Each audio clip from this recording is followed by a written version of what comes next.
নিয়োগ চাই, এসএসসিতে তার স্বচ্ছ নিয়োগ চাই। মানে ব্যাপারটা কেমন একটা হাস্যকর না? মানে চোরেদের কারখানা থেকে যার প্রমোশন হয়েছে সেই বলছে স্বচ্ছ নিয়োগ চাই, মানে কেমন একটা হাস্যকর না? মানে এমনভাবে তো তাকে তৃণমূল প্রমোট করেছিল যেন মনে হচ্ছিল আগামী বিধানসভা মানে 26শে বিধানসভায় মুখ্যমন্ত্রী হতে চলেছে এই রাজন্না হালদার, প্রধানমন্ত্রী হতে চলেছে মমতা বন্দ্যোপাধ্যায়, আর প্রেসিডেন্ট হবে অভিষেক বন্দ্যোপাধ্যায়। যাই হোক, জোকস আপ পার্ট, এবারে কাজের কথায় ফিরি।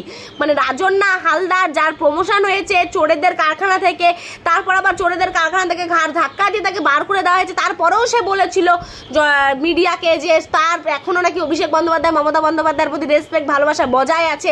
আবার সেই মাননীয়া মানে মমতা বন্দ্যোপাধ্যায় তার দলের নেত্রী বলেছিল যে আপনি যদি চাকরি দিতে পারেন তাহলে কি আপনি এক দুটো চাকরি নিজের লোককে দেবেন না? তার সাক্ষী তো বাংলার মানুষ, বাংলার মানুষ তার সাক্ষী রয়েছে। সেই জায়গায় দাঁড়িয়ে রাজন্না হালদারের এরকম একটা অনাবদার স্বচ্ছ নিয়োগের, সে যদি স্বচ্ছ নিয়োগ হয় তাহলে তো আমার চাইতে বেশি খুশি আর কেউ হবে না, বাংলার মানুষের মঙ্গল হবে তাতেই আমি খুশি।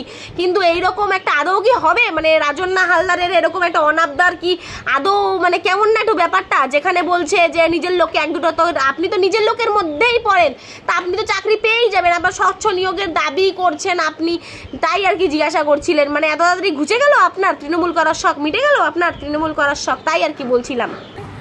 আমি চাই এই পরীক্ষার রেজাল্ট অন্তত সাধারণ যারা পরীক্ষা দিচ্ছে তাদের যোগ্যতার উপর নির্ভর করে হোক, স্বচ্ছতার উপর নির্ভর করে হোক, এটা আমি চাই, মনে প্রাণে চাই।